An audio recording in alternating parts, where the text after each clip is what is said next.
Yes students, अब जो topic जो हम लेने जा रहे हैं 10th क्लास के अंदर वो है रेंसिडिटी। और ये जो फर्स्ट चैप्टर है उसका लास्ट टॉपिक है रेंसिडिटी। अब रेंसिडिटी का मतलब होता है कि काफ़ी बार आप लोगों ने फील किया होगा कि कुछ जो चीज़ें हैं अगर हम बाहर रखे रहते हैं, फ्रिज में नहीं रखते हैं। फॉर एग्जांपल जैसे बटर है, बटर को हमने फ्रिज में नहीं रखा और उसको बाहर ही रखा रहा और 2-3 दिन भी मैं ज़्यादा बता रही हूँ, उससे पहले ही उसमें से स्मेल आने लग जाती है, अलग सा टेस्ट उसका चेंज हो जाता है। इसी तरीके से बहुत सारी चीज़ें और भी आपने देखी होगी कि अगर लाइक ब्रेड वगैरह तो उसके ऊपर फंगस आ जाती है, या जो पिकल हैं तो उनके ऊपर भी फंगस आ जाती है। तो बहुत सारी ऐसी चीज़ें हैं जो जिनके टेस्ट के अंदर वो चेंजेस आ जाते हैं। तो ऐसा क्यों होता है? तो इसके पीछे रीज़न ये है कि जो भी उसके अंदर जो क्योंकि केमिकल रिएक्शंस है वो ऐसा चलती रहती है, और जो भी जो सब्सटेंस है जो खाने के जो जनरली हम काम में लेते हैं तो उसमें ऑयल है वो प्रेजेंट रहता है या फैट है वो प्रेजेंट रहता है। तो ये ऑयल या फैट है वो ऑक्सीजन के साथ में मिलकर ऑक्सीडाइज हो जाता है, और जिसकी वजह से उसका जो टेस्ट है या उसका जो स्ट्रक्चर है वो चेंज हो जाता है। तो वो फिर उस कंडीशन के अंदर उसमें से जो उसकी स्मेल वगैरह है उसमें थोड़ा सा वेरिएशन आ जाता है, वो खाने लायक है वो नहीं रह पाता। तो ये प्रोसेस है जिसकी वजह से जो किसी फूड का अगर वहाँ पर स्मेल या टेस्ट है वो चेंज हो जाता है, वो ख़राब हो जाता है, स्पॉइल हो जाता है, तो उसको उस प्रोसेस को हम कहते हैं वहाँ पर रेंसिडिटी। तो अगर इसको डिफ़ाइन अगर हमें देखनी है तो इसका मतलब इसकी डिफ़ाइन होगी the process in which oxidation of oil और fat in the food take place. मतलब उसके अंदर जो भी ऑयल या जो फैट अगर प्रेजेंट है फूड के अंदर तो वो वहाँ पर ऑक्सीडाइज हो जाता है, जिसकी वजह से क्या होगा कि उसका टेस्ट या स्मेल है वो वहाँ पर ख़राब हो जाता है।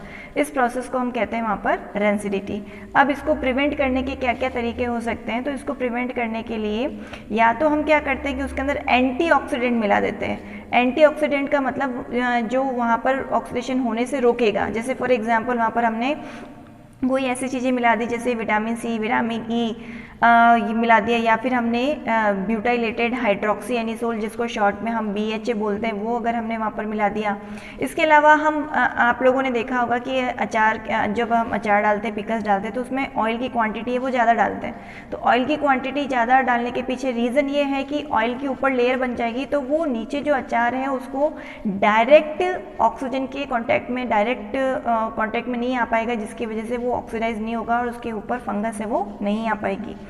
तो ये कुछ रीज़न्स हैं जो हम ये कुछ तरीके हैं जो हमारे घर में हम देखते आ रहे हैं, पर हम उसके पीछे लॉजिक नहीं पता। अब लॉजिक शायद आपको समझ में आ गया होगा कि भाई ऐसा क्यों होता है कि ऑयल की क्वांटिटी है वो ज़्यादा रखी जाती है ताकि अचार है वो ख़राब नहीं हो।